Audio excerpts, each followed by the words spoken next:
I'm over. Got it. Thank you. Okay. Good evening. This is the December 12th meeting of the Citizens Bond Oversight Committee. John Anderson, who is the president, had a medical emergency and had to not attend it. So my name's Lorraine Humes, and I am the taxpayer representative, and I will be in charge of the meeting tonight. And can we have a roll call? All right. Gia Sonatina? Here. Jason Lindsay? I'm here. Lorraine Humes is here. The only other person who is missing is Sally DeWitt, the business representative. So there are 3 out of 5 people, and we have a quorum. Let's see, the first item on the agenda, I guess we should pledge allegiance to the flag. I pledge allegiance to the flag of the United States of America and to the republic for which it stands, one nation, under God, indivisible, with liberty and justice for all. Okay.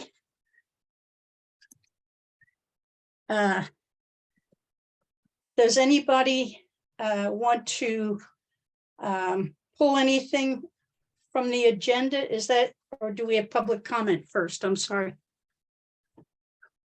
You have Keeping. the agenda first, and then you do public comment. Okay, thank you. Yes, anyone want to pull any of the items from the agenda? Gina or Jason? I take that as no. Okay. Public comment. Any public comment on items that are not on the agenda? I don't. Anton has his hand raised. Who does? Anton? Okay, Anton? Thank you, Madam Chair. This is Anton Young here. The district has broken its promise to the taxpayers to have independent oversight of the expenditure of bond monies.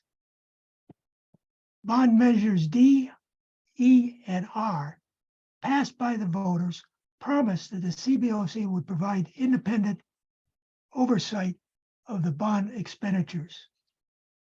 On September 12th, 2022, the CBOC voted, quote, to suspend, close quote, its operation, yet it continues to meet without the ability to take any actions. This is a fraud on the taxpayers. This is a fraud on the taxpayers.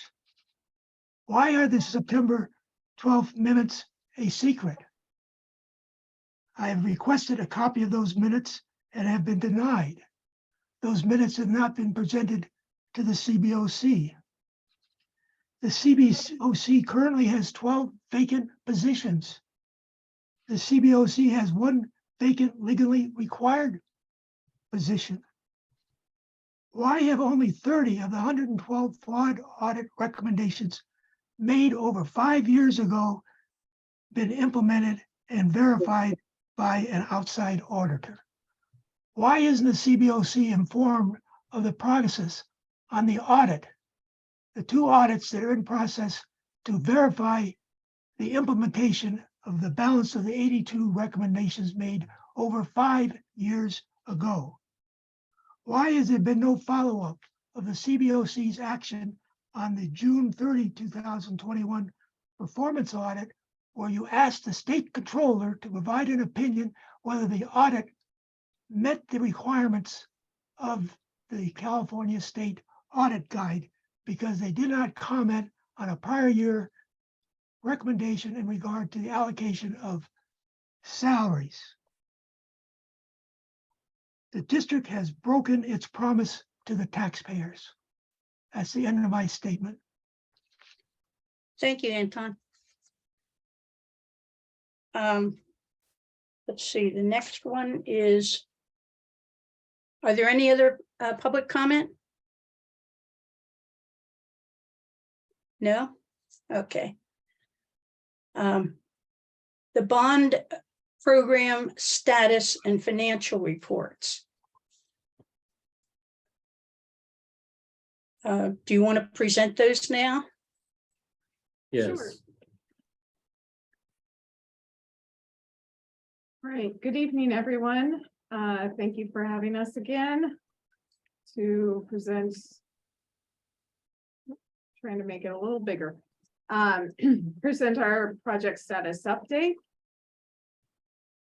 For our overall projects chart here, we have Richmond and Kennedy, which we are issuing an RFQP hopefully this week to be able to hire the architects to prioritize and then implement the modernization scope.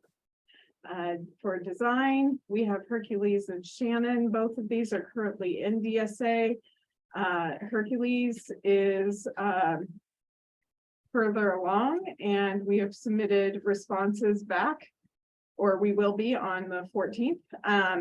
So we have our back check appointment then.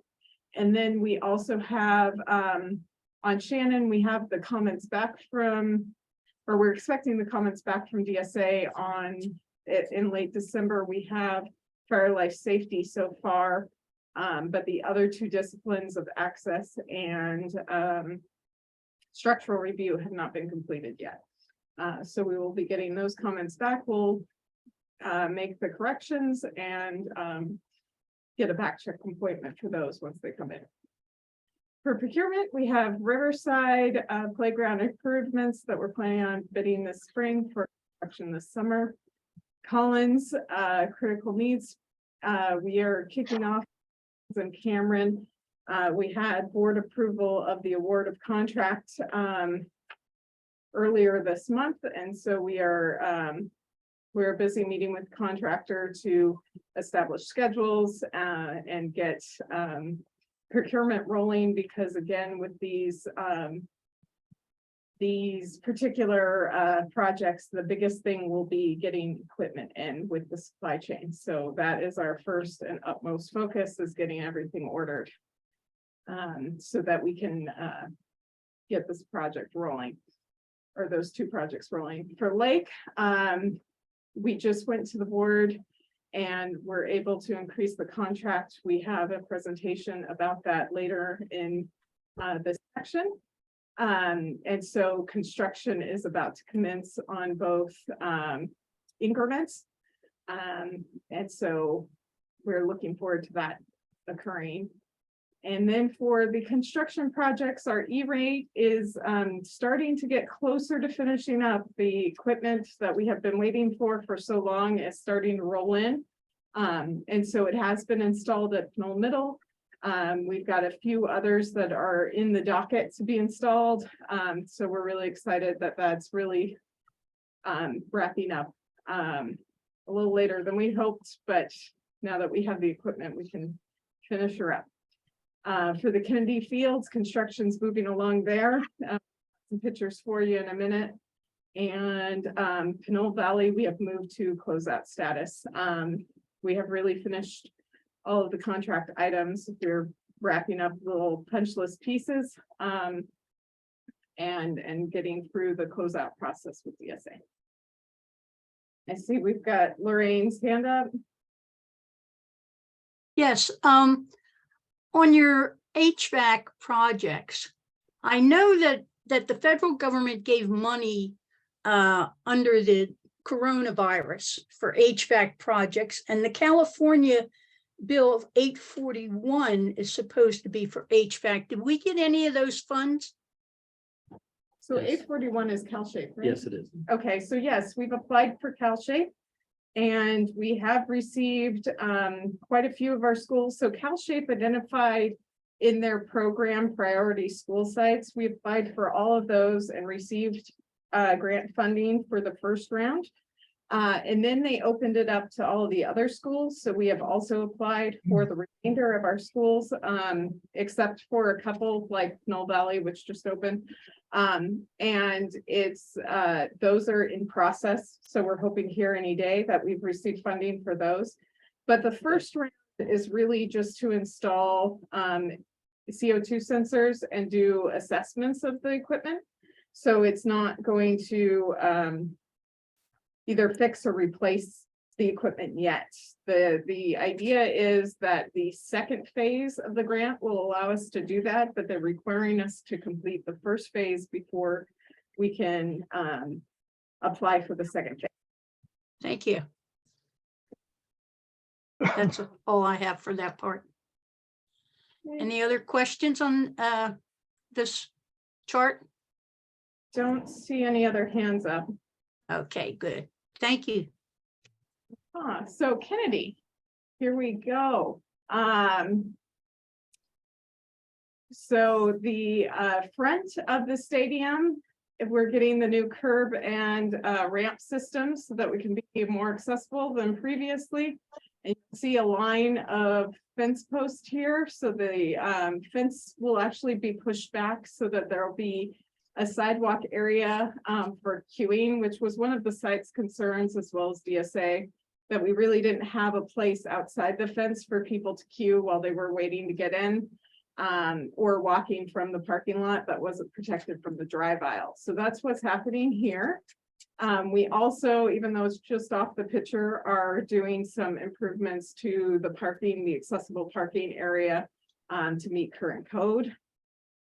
In our next picture, you can see this happened about mid-month, but it was a fun picture, so we put it in anyways. And this is the turf removal. It's really an interesting process how they go through to remove the turf.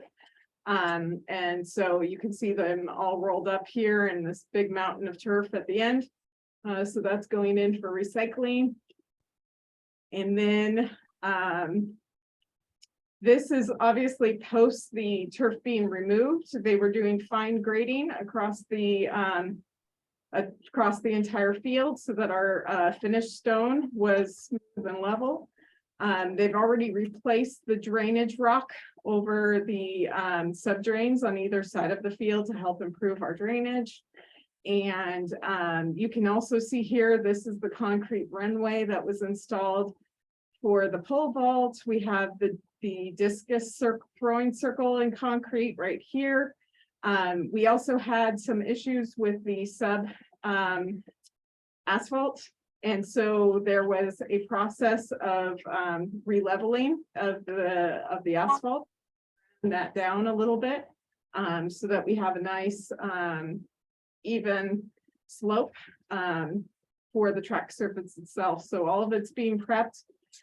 We were hoping that the shock pad and drainage mat would go down today, but unfortunately it was still a little too damp. So it looks like tomorrow we will end up with the shock pad down, and we're hoping to see some green out on this field by the end of the week. So that's always really exciting when we go from kind of a barren landscape to something a lot more like a track and a field.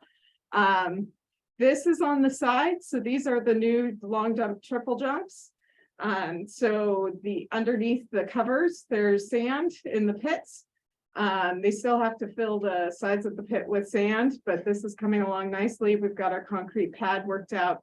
By the end of this week, also, if the weather cooperates, we should have the asphalt around these, which will be ready to cover with the track surface along with the rest of the track after they lay the turf. For Collins and Cameron, we just have the cover slide. As I said, we are in the midst of submittal review and procurement, that we can get all of our piece of equipment in. But that's it for this project. Dawn, it looks like do you have a question on Collins and Cameron?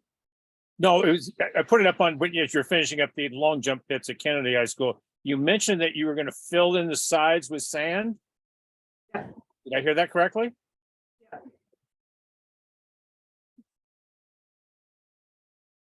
Yeah. There's a base layer of sand that goes on the side that just hold down the. Are you talking about on the black area?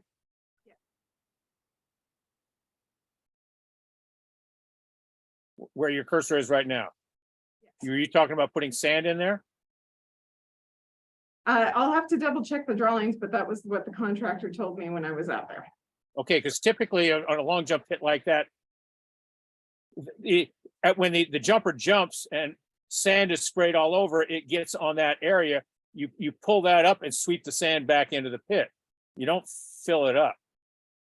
I don't believe it's filled all the way up, but I think there's a base layer of sand that goes in, but I will double check the specs and drawings to confirm. Actually, I thought that underneath the black rubber was actually concrete. So again, you could sweep it in there, but Pretty deep trough, that much I know, because I saw it before it went in the ground. okay.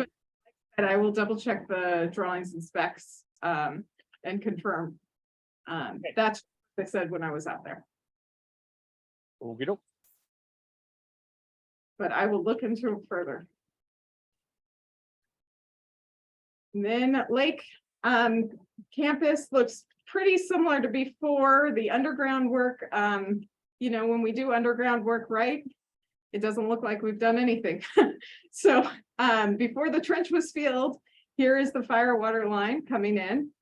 So this is the main fire water line that'll serve phase, the first phase. And during the veterans break, we took advantage of the veterans break to do some trenching that needed to be done through the parking lot so we wouldn't disturb the school site. This was for the stormwater to connect between our construction site of phase 1 and the detention basin that we have on the other side of campus. And so those are the two pictures for the construction of Lake, but our big news on Lake this month is really about our increment 2 package. So increment 1 was really about the undergrounds and prepping the site for the buildings, but increment 2 is the main core of the work of building the buildings and doing the associated site work post the undergrounds. And so just to renew everybody's familiarity with the site. Right now, we are working on phase 1, which is different than increment 1. And this is phase 2 over on this side. Both of these phases had increment 1 scope of the undergrounds, but increment 2 really has to do with once we get out of the main branch lines of the utilities and the building pad prep.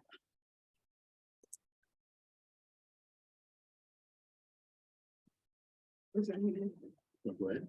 Okay, so we were looking throughout, it's been the discussion here at CBOC for some time about the escalation that's occurred across recent years that has been much more extreme than we've seen previously. So this chart is really just showing how over the last couple decades, the escalation, while it's occurred, has been pretty consistent, and within the last couple of years, how it's really shot up quickly, and we were looking at a 13% year-over-year increase.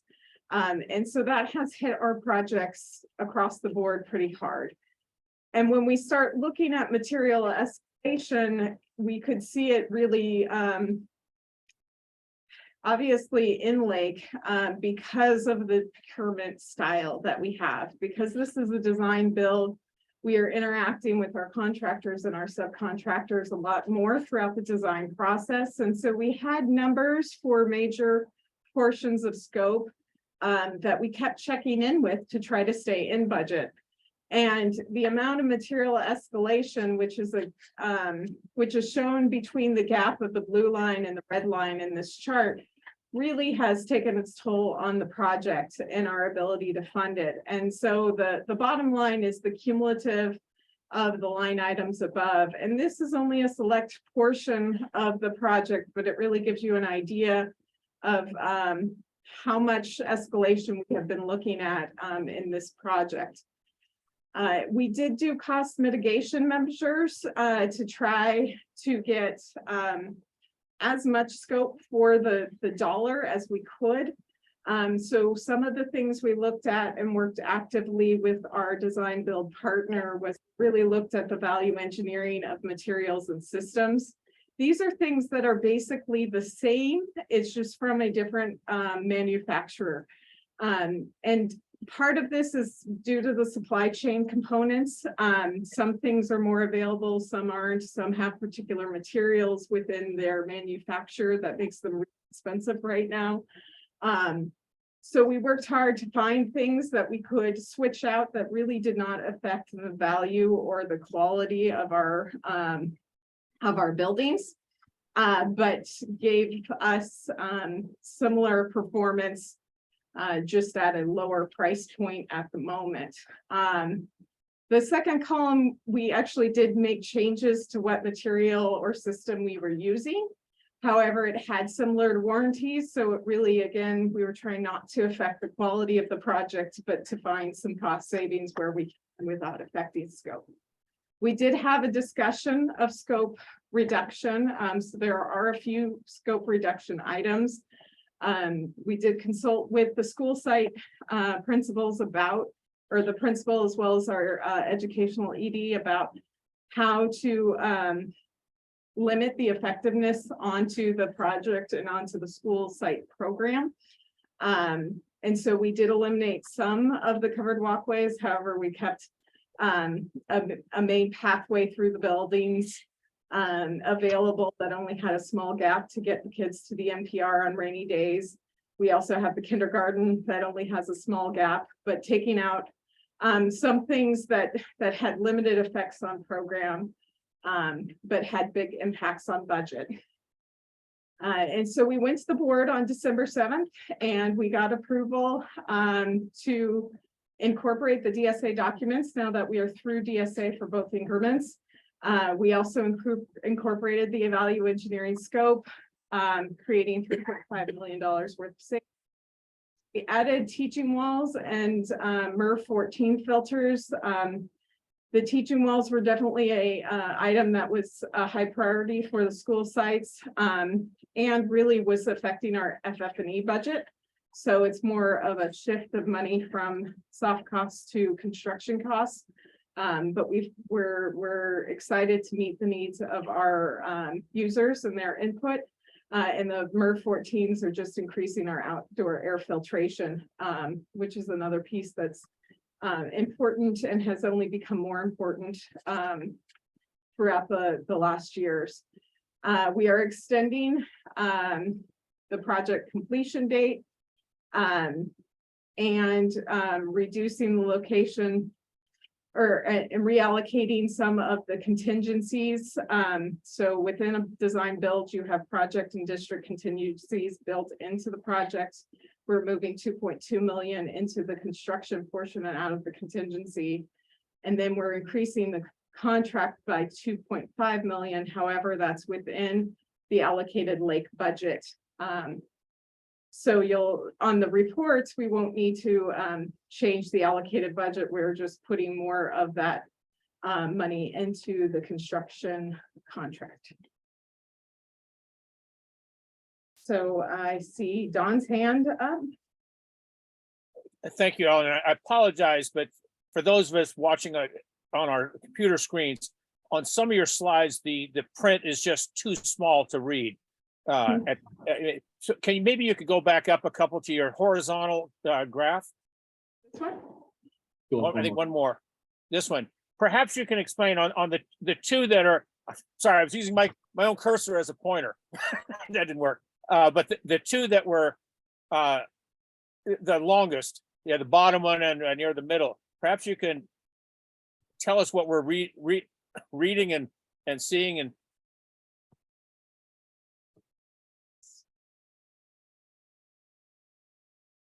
All right. Oh, well, that didn't work the way I thought it was going to. Sorry. Key. Normally the space We're headed in bar the right direction. hand, and for some reason in this particular case, it didn't want to do that. Well, isn't that annoying? So you can just describe the lines to them. There we go. Yeah, I mean, yeah, stop right there. What is that? Electrical what does that mean? Electrical and communications, Okay. everything for electrical. And Yeah, and our low voltage systems were the ones where we saw a lot of the increase there. I mean, that one and the very bottom, what you said, total select materials. What do you consider select materials? So that's these items above in a cumulative form. Oh, all right. So if you go to the table above, Don, at the top of the page.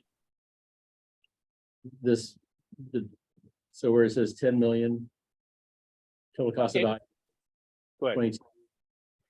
Total cost evaluated the 10.5 and the 7.7, the net difference is 2.7. And that's what's demonstrated on that bottom line of total materials. Okay, check before you move.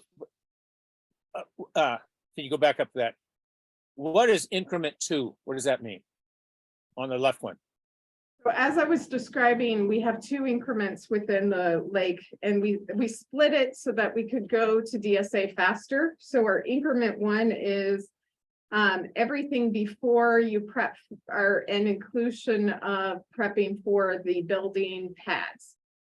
So we can take that to DSA faster because there's limited amount of review involved in those portions of the work. So we did that to speed up the project. So increment 2 is everything after you prep the building pads.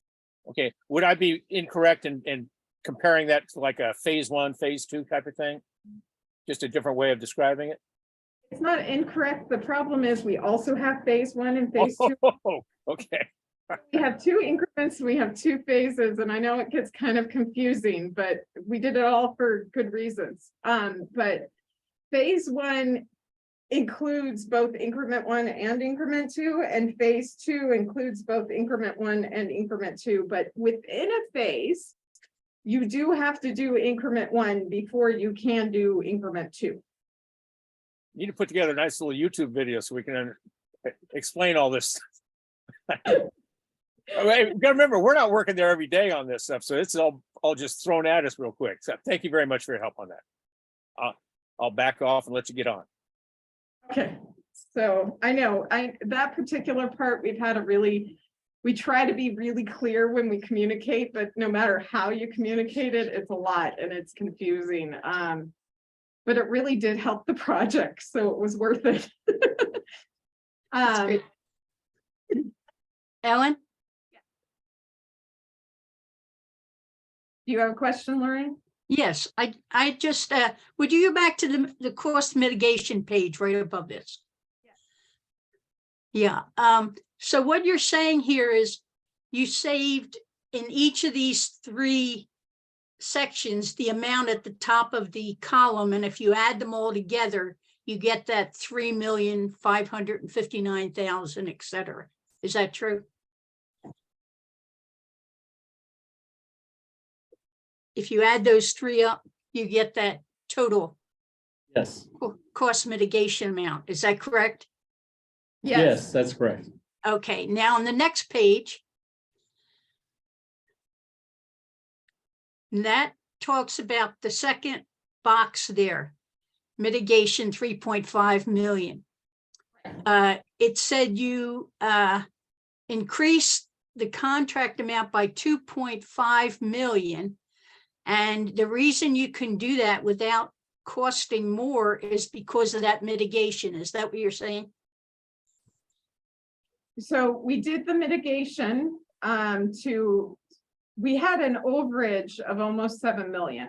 And had to do the cost mitigation that brought that 7 million down to 4. And then on top of that, we've moved contingency as well as soft costs that give us the other 4 to 5. So we were like 7.5 over overall. And so we moved that, and then we also added scope. So that's where the extra comes in.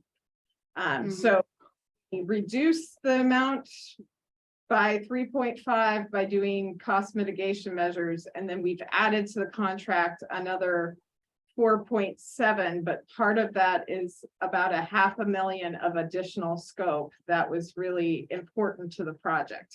Mm-hmm. Right. So in other words, you up the total contract, Yes. but not as much as it would have been without the mitigation. Correct. Okay, thank you. I think you should, if you could put these figures down in a, this is a good example for our annual reports of cost savings that you're doing on the programs.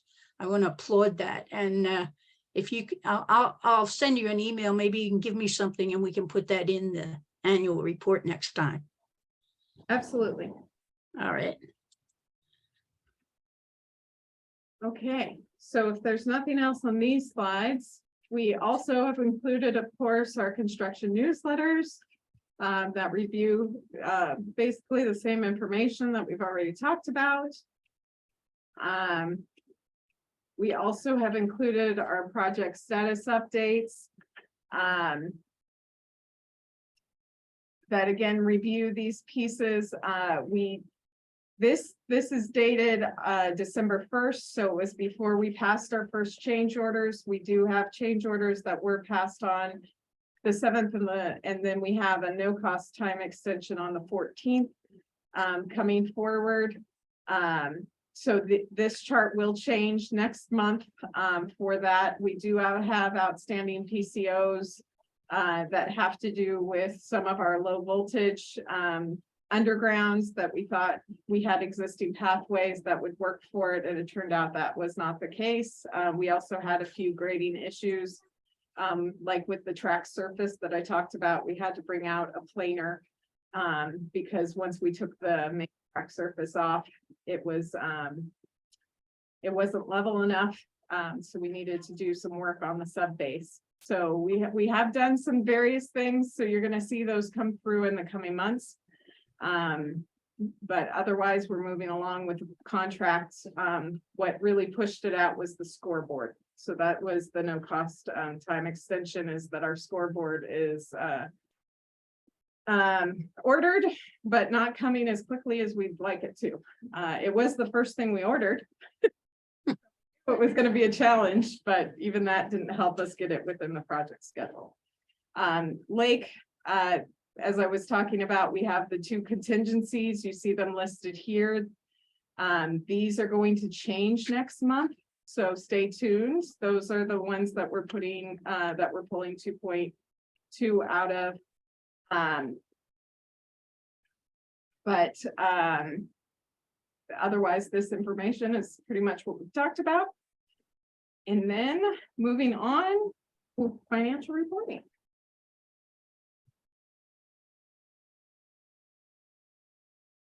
Okay. Melissa, are you going to be doing this? Good evening, everyone. Hear me okay? Yes. All right, terrific. Well, just a quick follow-up to some information from earlier in the meeting, as Ellen was explaining kind of the cow-shaped program and some of its requirements, just from a statistical standpoint. The district submitted in basically three different applications that represent 47 different sites in our district, and an amount, a cumulative amount of more than $3.6 million. So absolutely cow-shaped, that AB 841 that you were mentioning, Ms. Humes, that's another additional funding source that we very actively pursued. And we look forward to continuing to bring those updates. A lot of those updates go to the board just because it's not tied to the bond program, but really glad that you asked, and I wanted to share that information with you this evening. So now kind of jumping into our bond financial reports. So we have our suite of reports here.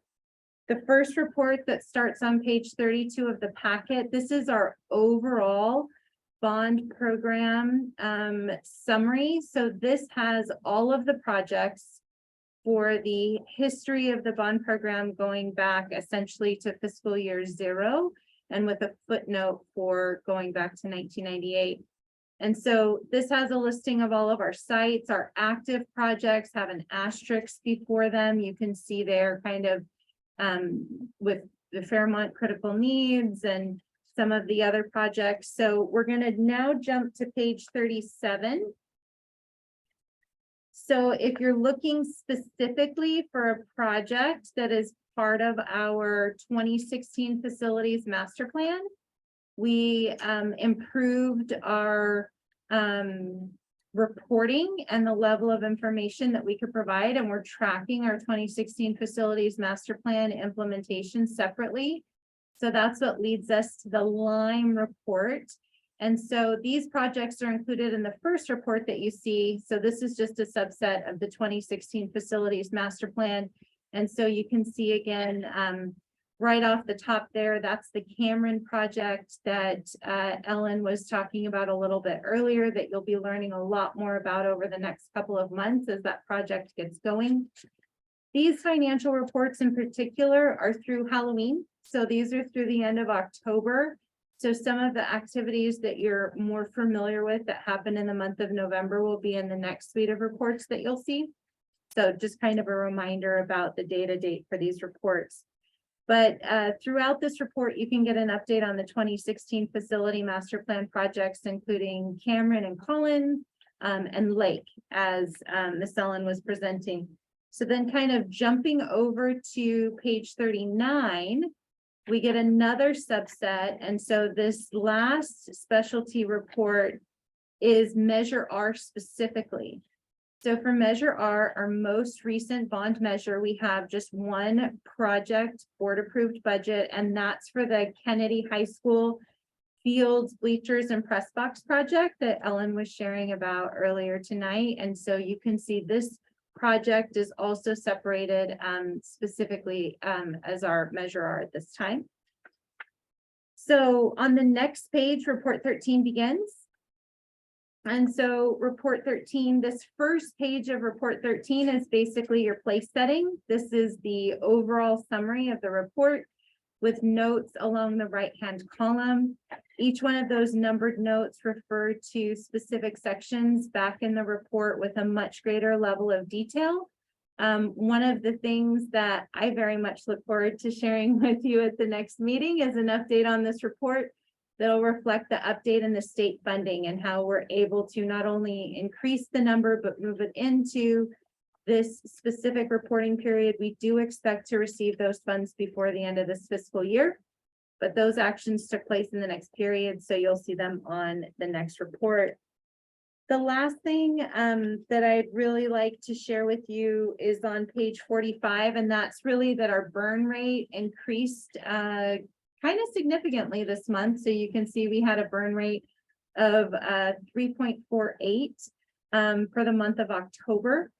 We have a lot more projects that are in construction. And so when our projects are in construction and things are happening in the field, you definitely see the burn rate increase as opposed to when you have a lot of projects in design. So we're really excited to get our projects awarded and to start to see some action in the field. Ms. Humes? Yeah, what do you mean by burn rate? So that's the amount of dollars that we expend in the month. And so in the month of October, the bond program essentially spent $3.48 million. And the detail of all of those dollars spent is in our last report tonight, which starts on page 48. And that is our accounts payable checklist. And so if you are looking for all of those pennies, dollars, and commas, you can find the accumulation of those here in this report. This report is separated by project. And so you can see what those expenditures were for the specific projects. And this gives you a detail that really identifies kind of the services, the vendor, the amount. And this is what makes up that overall number. Okay. And really, for tonight, that concludes my report.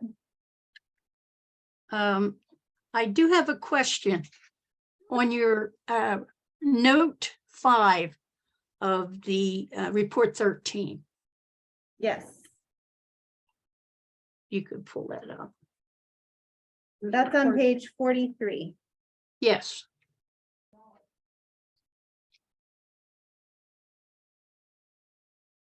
Yes, and in the second and the fourth schools there, you had mentioned about Cameron and Collins.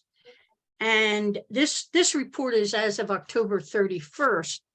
So that I noticed that you went to the board on board meeting 11/16.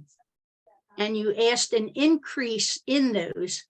For Cameron, it went from 1.3 million to 3.5 million. Collins, 3.5 million to 7.3 million, which comes to about, and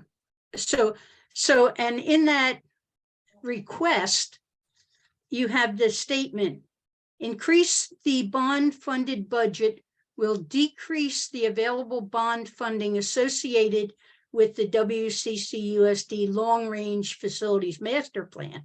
The increase will not affect the Measure R bond funding. So where are you going to get that money from?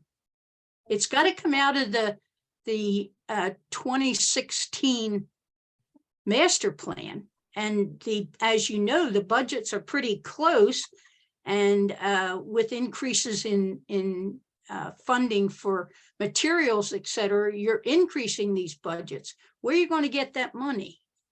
You're absolutely right. So I'd like to just answer, if I could first, to share, as mentioned, it did go to the board and was approved in November.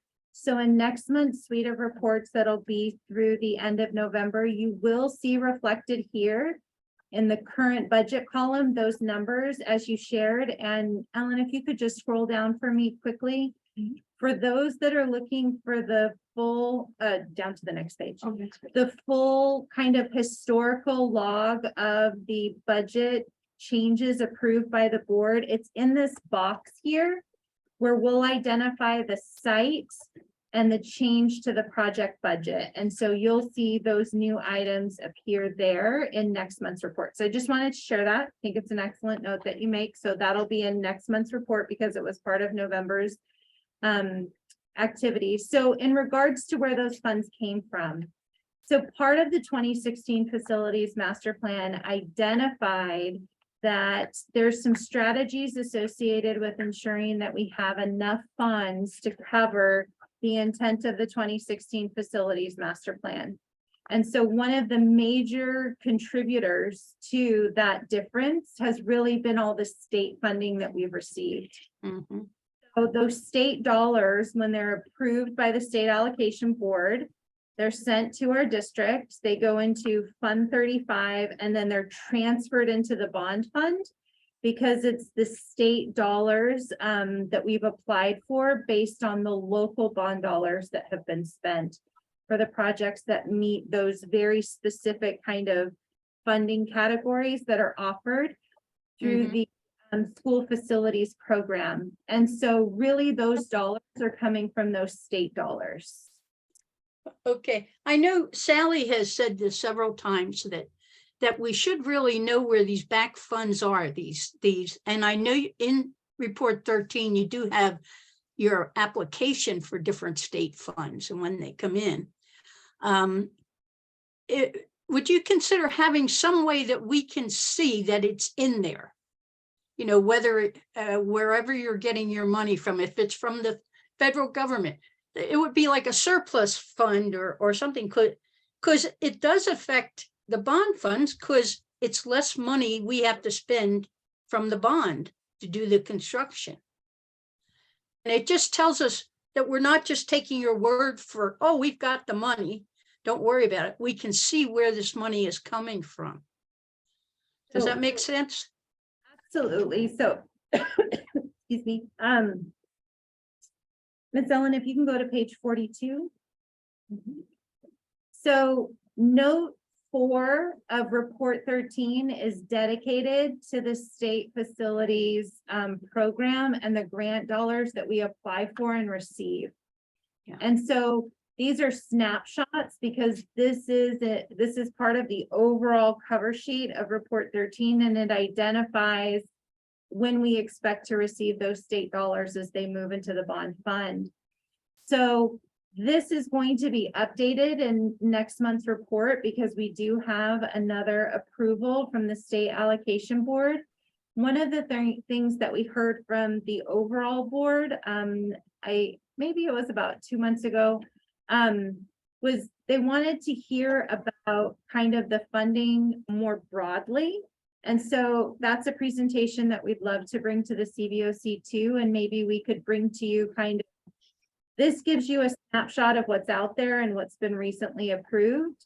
But there's about $135 million worth of state funds that we've applied for and received just in the last 10 years. And I would love to bring that information in a presentation to this group and also to the board, just so that, just like you said, so you can see all of the different components that are integral to the overall program. Right. Now, Melissa, I see on the left-hand side, these are dedicated to different schools. So you're going to use money from Lake, from money that you got in from Helms and for instance, from these other schools. Don't you have to dedicate it to that school? It's essentially a reimbursement. So in order to submit your application to the state facilities program, you need a DSA approved set of plan. And so that's when you can submit your application and get your place in line. So, but we're one district of many districts throughout the state. I haven't looked at it, I have to be honest. But the last time I looked at it, it was about 10 years from submission of application to when you could potentially expect to see the funds, because it's all related to the state bonds, their flow, and their disbursements. And so sometimes you can be approved and you go on an unfunded list, right? Because there aren't dollars available at the time. So there's a lot of components that are definitely outside of our control. Just recently, we've submitted an application for Hercules, right? So Hercules is, we've gone to DSA, we've submitted an application for Hercules. We're going to go out to bid for Hercules here soon. But when our time and our turn will come at the state level to potentially receive those funds is really outside of our control. All we can do is aggressively seek those funds and submit complete applications as soon as possible. So when we do receive the funds, we're able to put them into the bond fund to further augment our projects. And so we also go through an audit where we need to demonstrate essentially that project specific audit. And so over the last year, we've completed 10 project specific school facility program audits. Our third-party auditor, in this case, Christy White, did the new audit requirements associated with these state dollars that we received to ensure that we were able to demonstrate the state's match, or excuse me, the district's match to the state's dollars pursuant to the audit guide. And then that gets submitted to the state. We get to keep the dollars. So just like any funding source, right?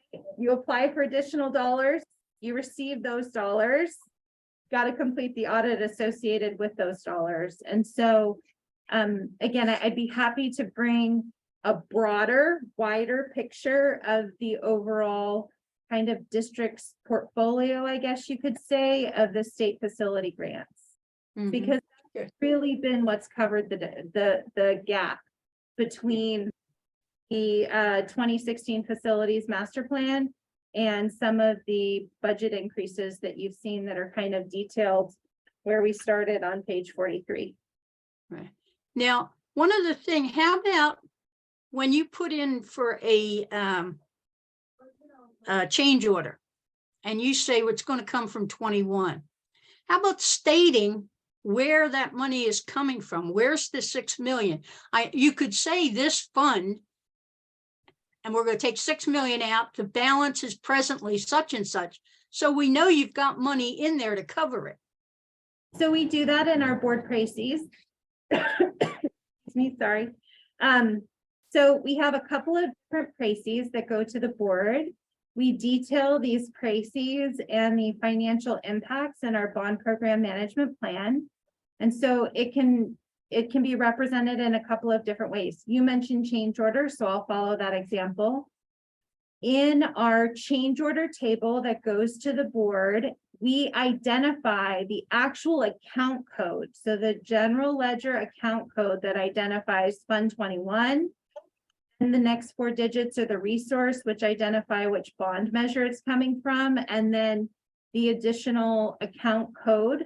So we identify in our crises the exact account for which that proposed expenditures dollars are currently sitting, that they're within the overall board approved budget.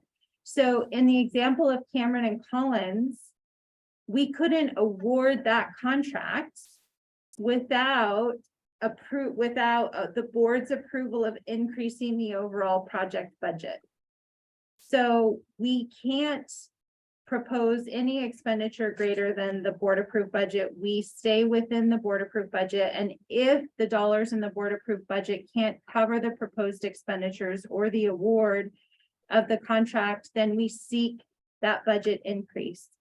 Typically, at the end of the project, we'll go back to the board to then have the board approve that decrease project budget, typically and almost in every instance with the recommendation to return those funds to the fund balance for other projects use. Okay, thank you. So I see we do have, but Mr. Lindsay was trying to jump into the action, so I'm going to turn it over to him. Yeah, I don't even know if my question is appropriate, but I'm gonna go for it anyway. So you said there's a 10-year, up to a 10-year process in applying for these funds. You get your approval when it's your turn, basically, essentially. But those funds have to be associated with a particular project, right? You say you have to submit the plans for a particular project that could already have been completed within that 10-year period. Yes. So if that happens and you inflate the and you have to inflate the expenditure amount to cover your costs of doing that project, is there ever a time where you end up with excess funds? I mean, I understand, a lot can happen in 10 years, right? Who would know that a pandemic would happen in 2 years to 3 years ago? And China, where we get most of our stuff, shuts down completely and makes everything double and triple in cost, right? We could have predicted that. So I imagine that this extra money, instead of replacing bond money with this extra money you get from the state, you're actually augmenting and increasing the cost. Am I following the bouncing ball? Right. The only thing I would add is just that I think our application is tied to that project. And you're right. In most instances, we built the project before we received the state funds. So through that audit, we demonstrate that we paid our district share. That's that required match. So then when we receive those dollars can then just go to be transferred through into Fund 21 to then augment another project. And you're absolutely right with Collins and Cameron, those are pretty straightforward, very specific HVAC projects. And, anything with a cabinet or a chip or, just the costs have been completely unforeseen and kind of blown us all away. And so these state dollars have really helped us to cover that gap in the material escalation so that we can complete the projects as they were originally intended. Thank you. Thank you. We have some hands. Mr. Younghurst. Thank you. I'm disappointed that the district has just now started recruitment for the bond financial manager. That position has been vacant for months. We've been told for months that the reason the district could not provide the CBOC with financial reports because that position was vacant. So I can't understand why we're just start recruiting for that position this month. I think it is. You want me to continue? You've got mail. Continue. I think when you look at the 2016 bond budget, it appears to me that there's overspent $10 million on that budget. And I think you can say, yeah, we got grants and that can pay for it. But the point is that there's been substantial overspent of the budget. And the projects are not completed. And it should be noted that every single bond program that the district has had has overspent and has been financed by the subsequent bond issue. And that's a matter of fact. I think it's disappointing that the CBOC does not see the facility grant audits that were referred to. They have no opportunity to participate in an entrance or exit conference as provided by board policy. They do not see these audits. And I think that is very disappointing to me that does not happen. That's the end of my comments.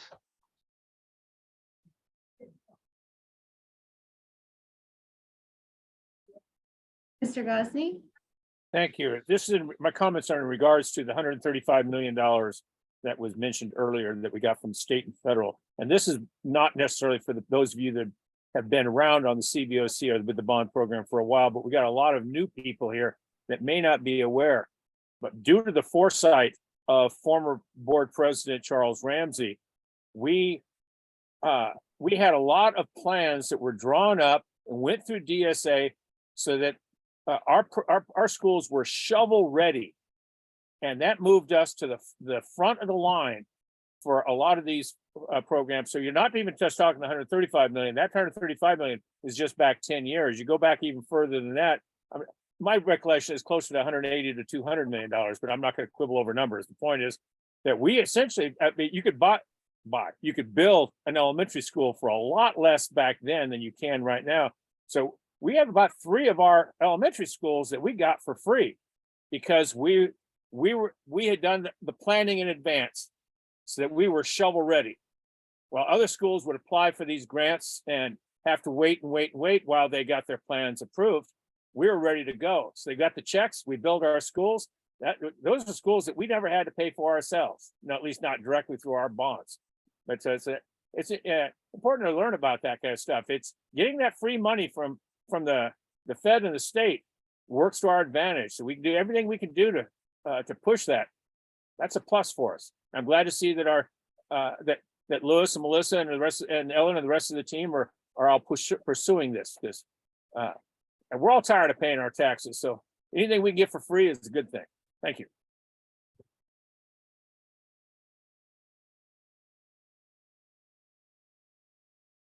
Lorraine, we're turning the agenda back over to you. Okay, good. I do want to say that last meeting, Melissa had told about the financial reports and how they are put on the website. And I did check today and we are up to date through this meeting, October, which was not the case a couple of months ago. And I'd like to appreciate that those reports are in. They are also in our agenda packets from the past meetings.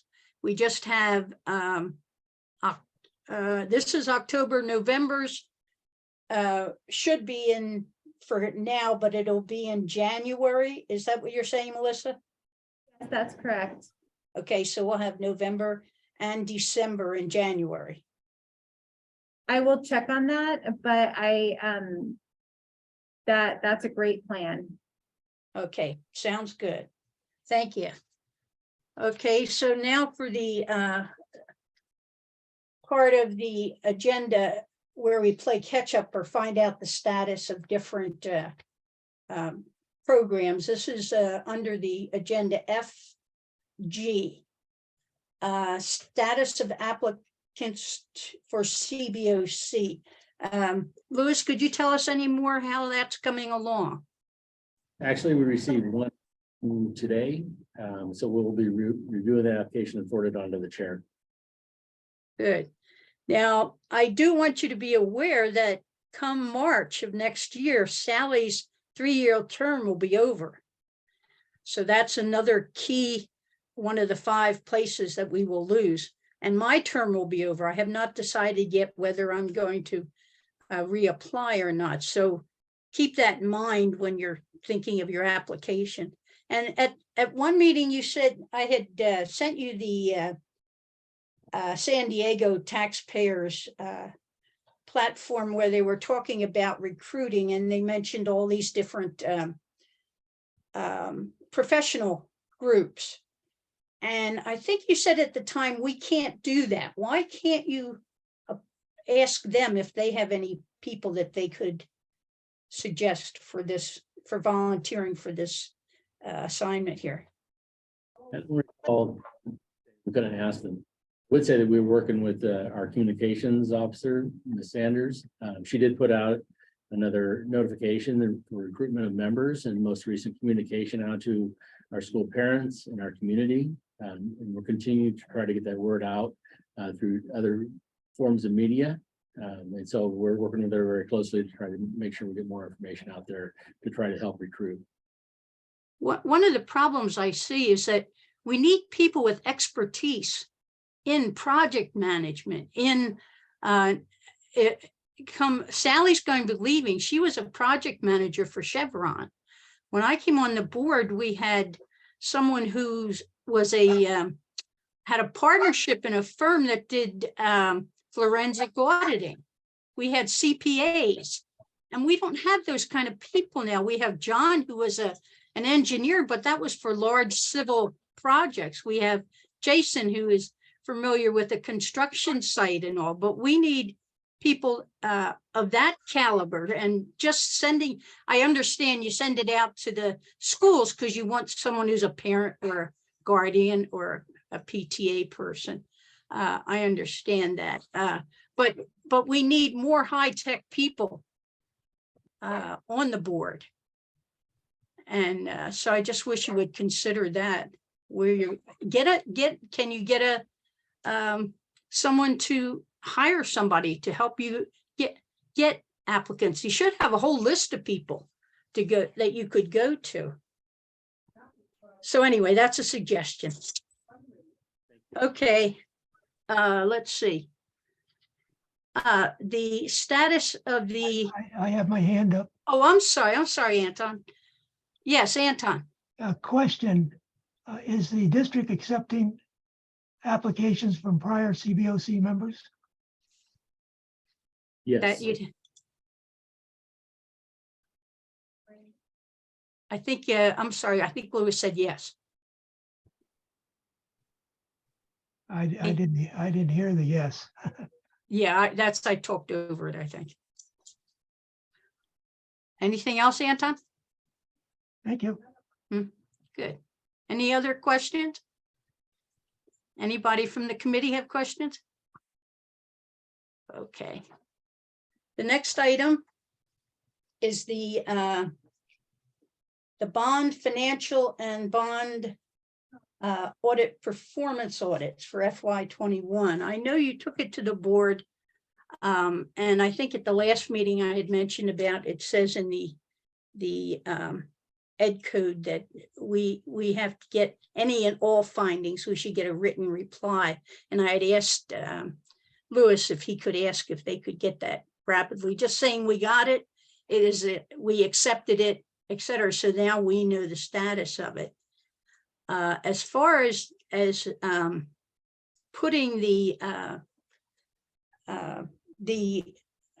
audits, the report, compliance report. I have to apologize, my dog. The compliance report, it's not, it's not going to come out until we decide something with the board about the resolution we made. So we'll talk about that. I think we have the resolution down further in the packet here, and we'll discuss that. But that's the status of the annual reports. Is is we're not going to publish anything until we get some resolution with the board. The next section, Could I speak to that? oh, item? I'm sorry. Yes, Anton. I think it should be noted that the CBOC in June did not accept the performance audit report and authorized a letter to be sent to the state controller, determine if the report met the requirements for a performance audit. That was over 6 months ago. 6 months ago, and the district and the CBOC has not followed up on that. Yeah. The CBOC has not accepted the June 30, 2021 performance audit. The district did accept the report without having any response from the state controller whether the report was in compliance with the state audit standard. I think that's outrageous. And I think it's incumbent upon the CBOC to follow up with the state controller and get an answer to that report. And you recall the issue was there was a prior finding that the bond fund was subsidizing the general fund because of the arbitrary allocation of salaries on a 50-50 or 30-40 percentage. And that was a finding. The independent auditor has never verified that that has been corrected. And I think that is sad.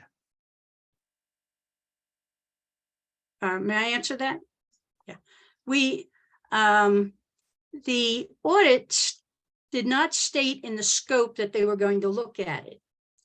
In the body of the audit, some of the things they talked about did say that that was taken care of. They looked at it, was taken care of. It was not mentioned again. In the presentation that the auditor gave, he had a specific slide dealing with this and saying that it was completed. I think one of the big problems was that they gave us a completed report. They did not give us a draft, so they did not correct it. They corrected it in their slide presentation, which was I don't know if it was presented, but it was in the board packet.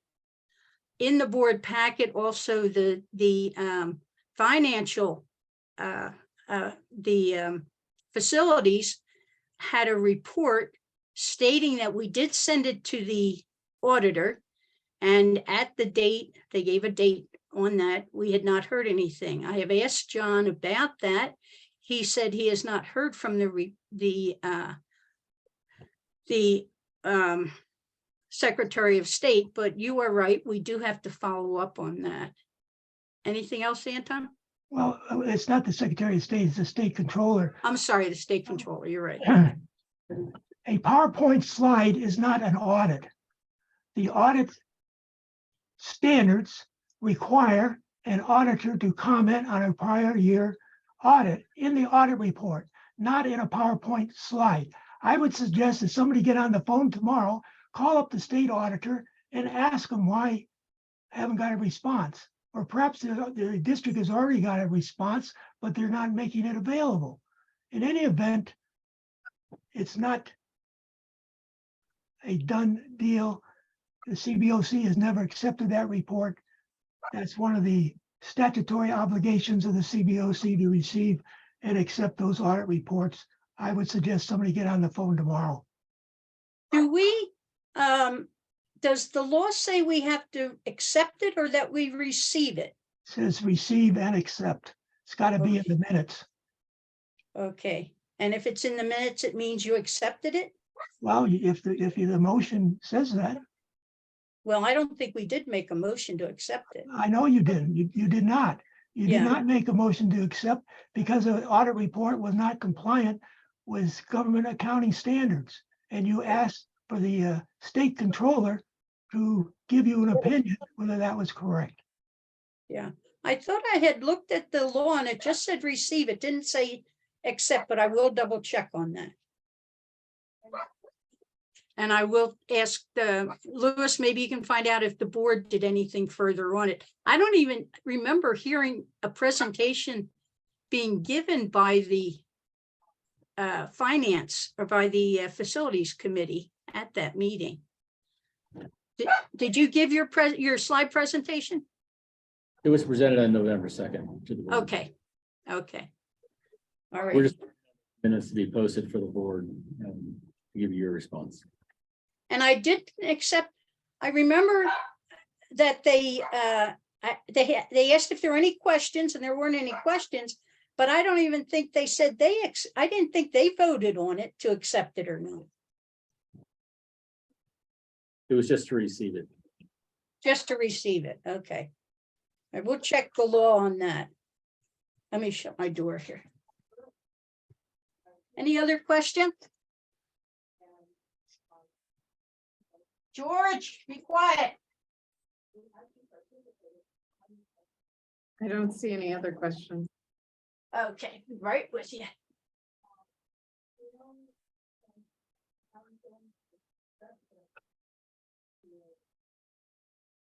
The next item is the joint WCCUSD board and CBOC meeting. I don't know anything about this. I know John wanted to, he has a suggested calendar, and he said the January meeting may be date adjusted because of a joint meeting, but I don't know the status of that. I do know that let's go down a little bit. I talked about the annual report. Let's go down.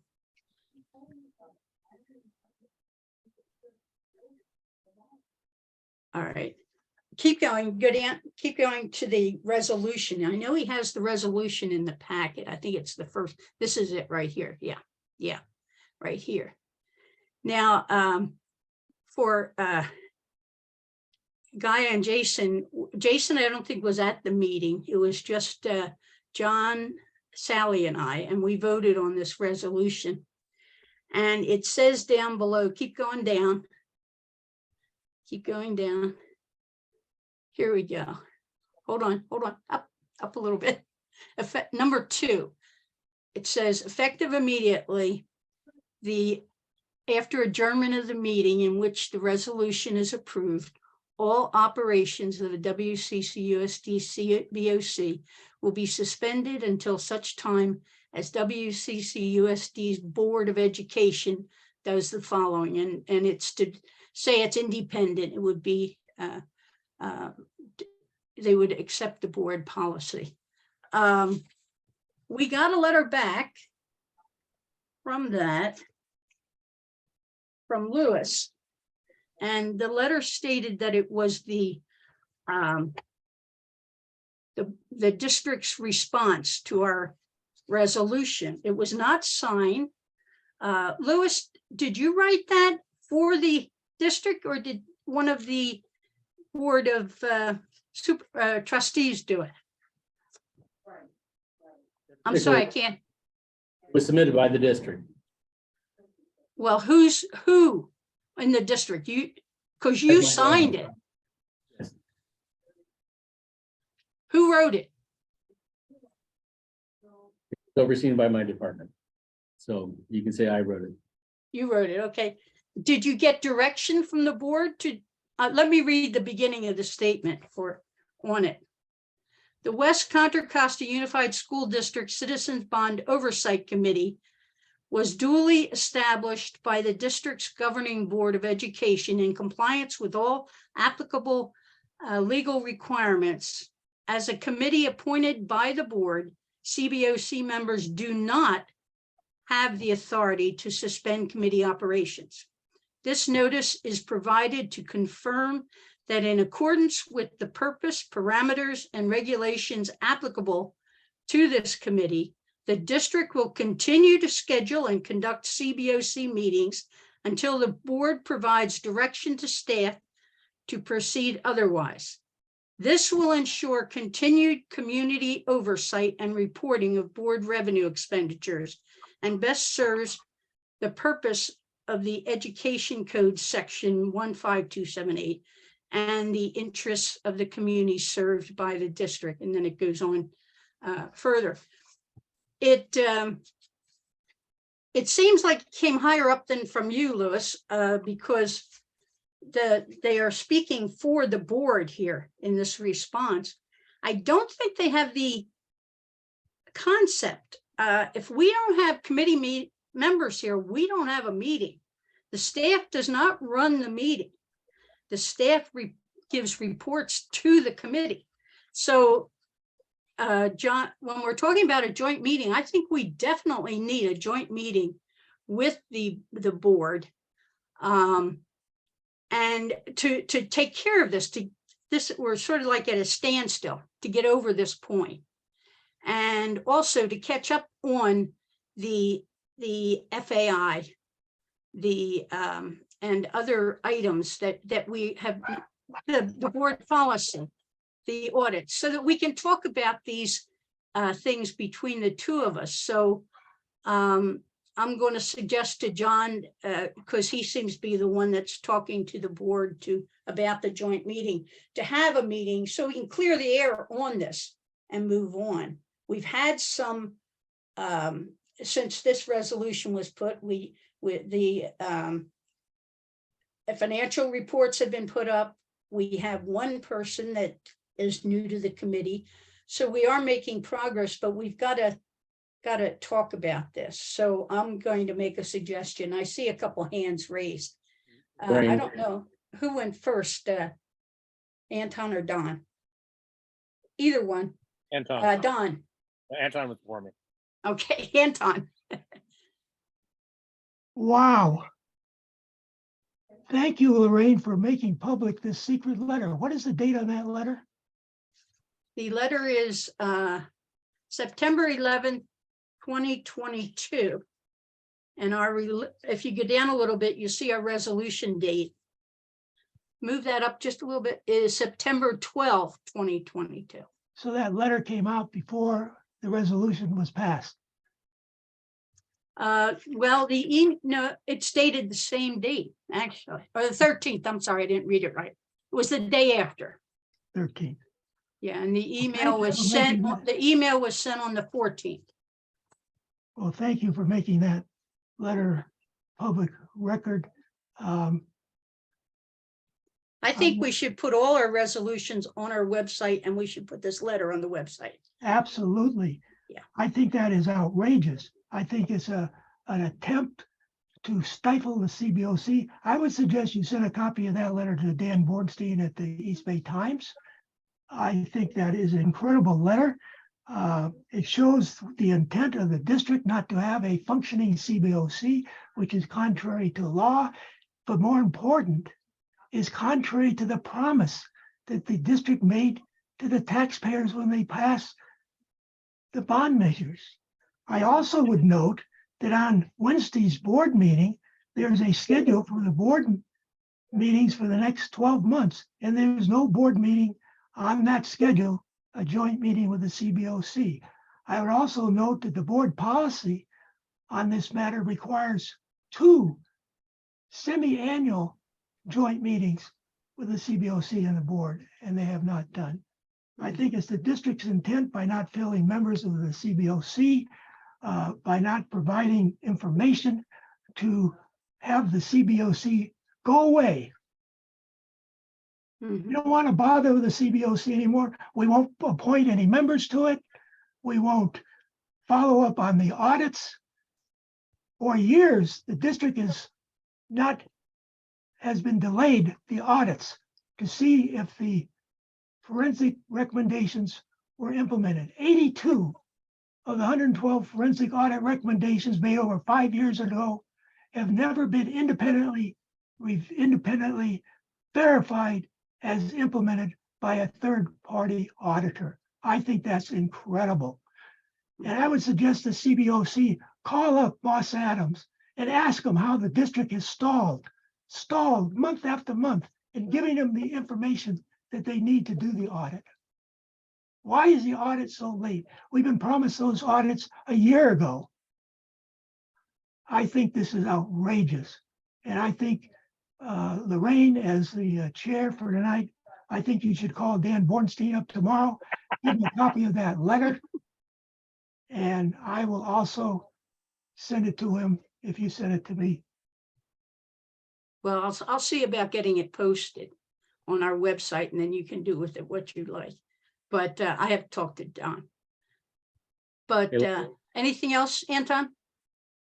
And I No. think that the FAI are things that could be brought up at that joint meeting to discuss why. I know the last CBO was trying to get all those cleaned up, but then he left. How can you Okay. have a joint meeting with a CBOC that's not legally constituted, who has 12 vacant members? That's a joke.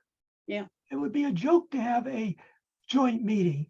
It would be, Well, we have to discuss it. You can't just us not functioning and them saying, well, you've got to function. You got to discuss, you got to get together and talk.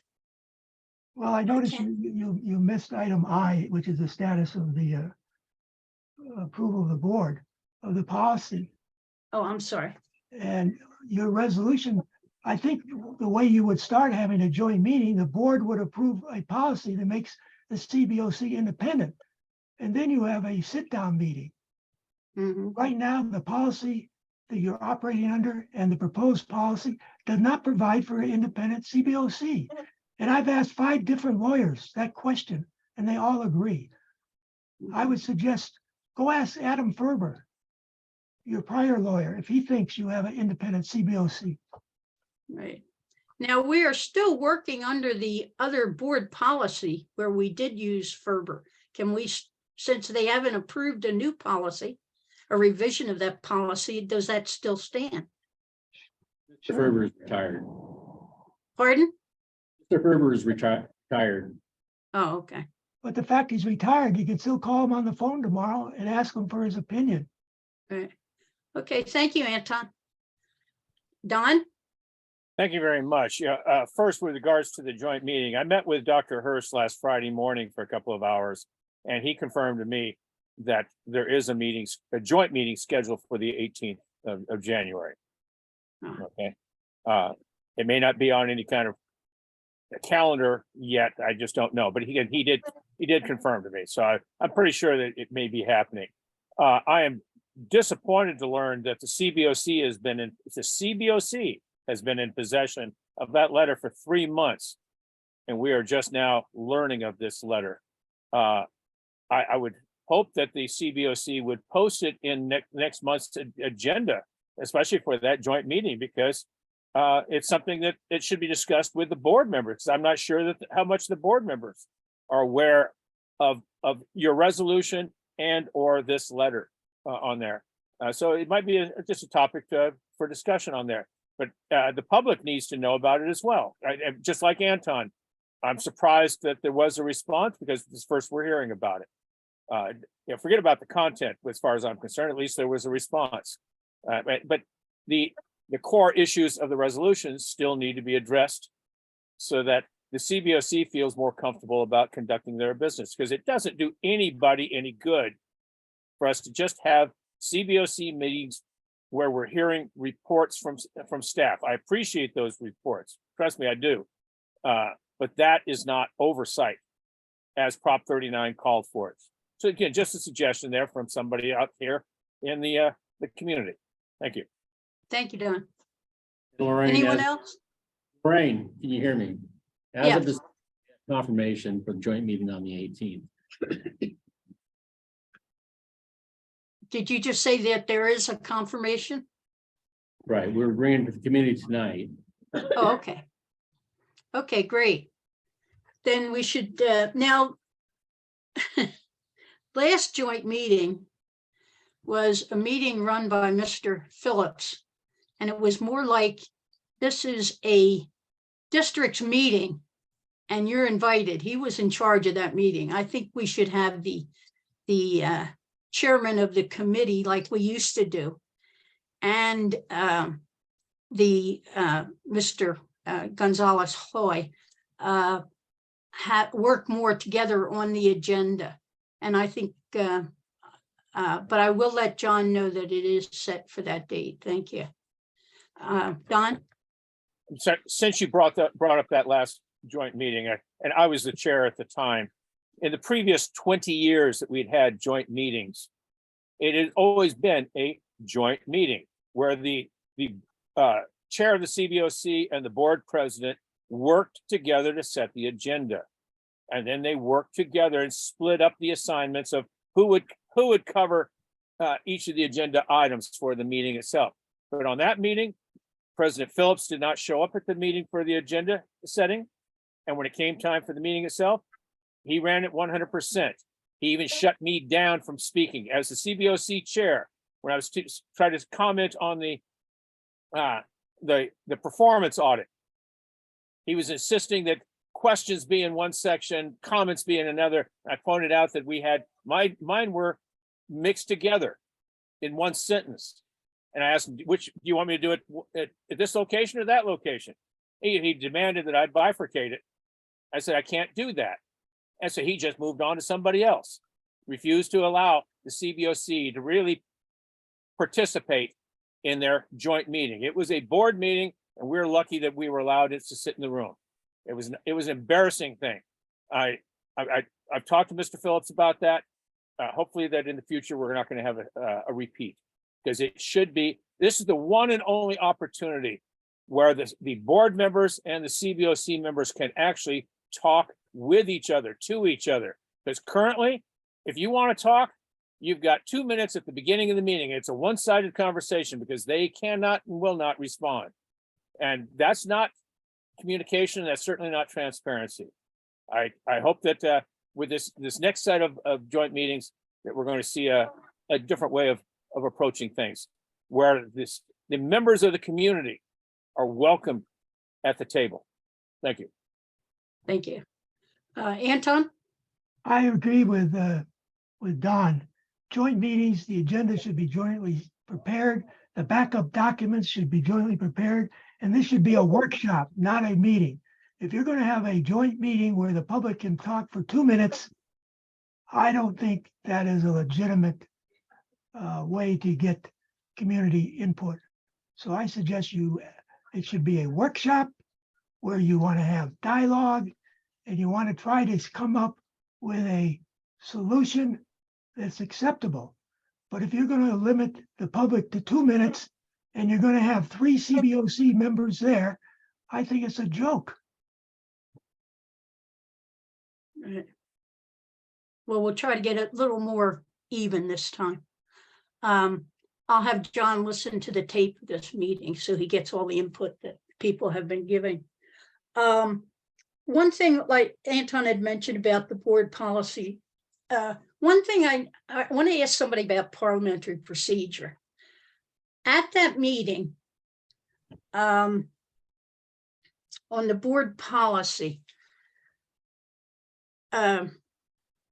Trustee Gonzalez-Hoy pulled the board policy from the meeting. Now that document, staff had the documentation in there. They had a 21-page document, line for line. They had a 4-page document talking about the comments and answers to the comments. They had a slide production, and they had the actual revised policy. And Mr. Hoy pulled it. Nothing was said. And that was a tremendous, plus we put several months working with the committee to form this. When someone pulls something from the agenda, do they have to give a reason why they're pulling it in parliamentary procedure? Does anybody know? No. Maybe I can ask the parliamentarian for the board. It just seems like there should be, well, I don't like this part, or I need to look at it more or something, just to pull something from the board and have no comment, and we never see it again, is disconcerting. Anton? Under parliamentary procedure, first of all, the board doesn't follow Robert's rules. They have their own separate rules. However, and Don can speak to, in the Roberts rules, if you table something, you got to have the date. But they did not, the board president and the clerk of the board working with the superintendent determined the agenda. And they can remove something from the agenda without discussion because they set the agenda. It was never introduced at the meeting, so they didn't have to take any action on it because in effect, it was not on the agenda because during the agenda discussion, it was removed. Okay, so they can just do it for any reason at all without having to say anything. Correct. Okay, thank you. Yeah, so we'll definitely have to bring that up at the joint meeting, the status of it. Don? You're on mute, Don. Yeah, sorry about that. I mean, yeah, Anton is correct. They do not use Robert's Rules of Order. They use Rosenberg's Rules of Order. So it's slightly different on there. If you go to Barnes and Noble and you try to buy a copy of Robert's Rules of Order, it's 1,000 pages. Rosenberg's Rules is 6 pages. Hmm.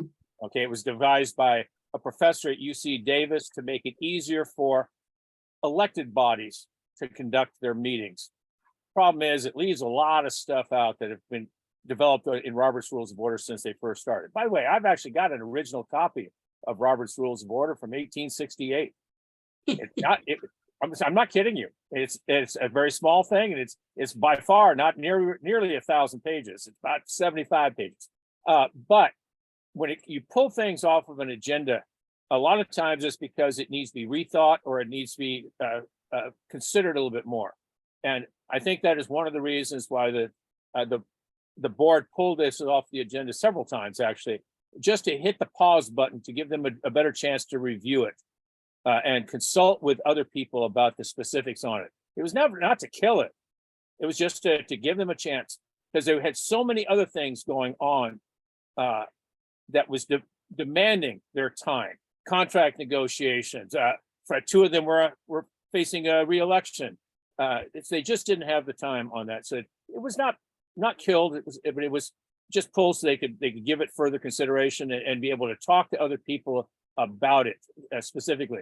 This isn't something that very short and without any kind of detail. This is very complex. It takes a lot of thought to look at it line by line to examine every part of it. And I think that's what they just wanted to do because typically since we've had a CBOC, we've only had an update of the board policy twice.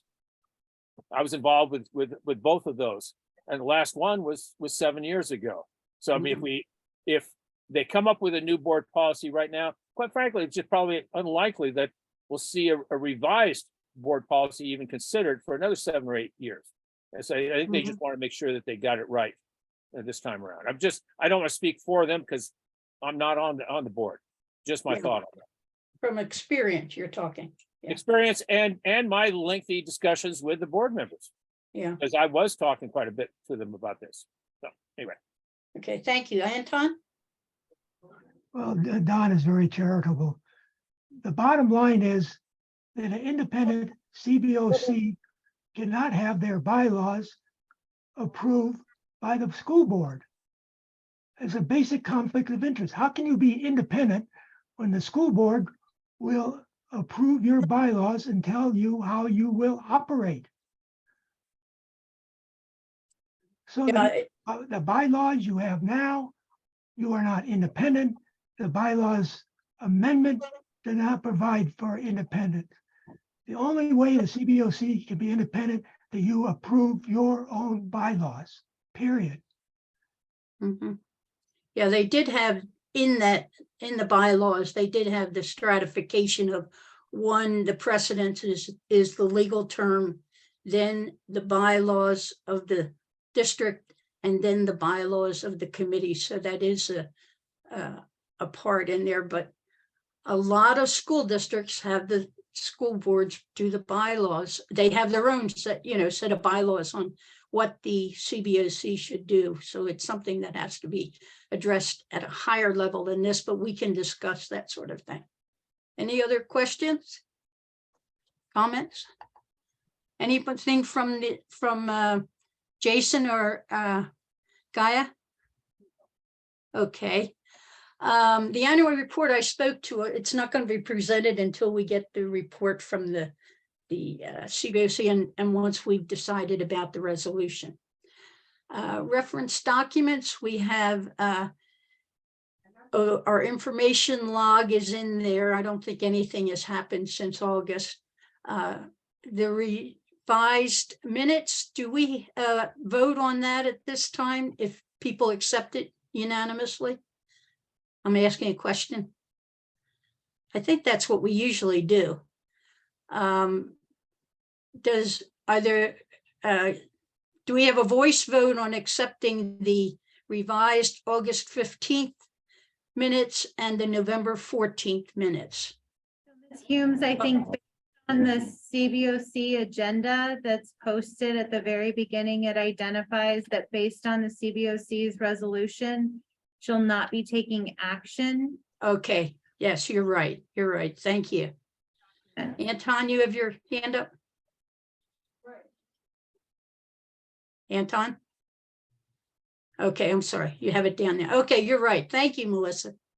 The next one is well, it just disappeared. It's the tentative calendar for the 2023. It's attached. We're going to table that right now until John next meeting, but just be aware that we may not be meeting on the 9th. We may be meeting on the 18th. I don't know if they'll have 2 meetings that month or not, but John will get to you on that. Anything else? So I think we can adjourn then. And it's 7:42 I have. Okay, thank you, everybody. Thank you. Bye-bye. Good night. Goodbye.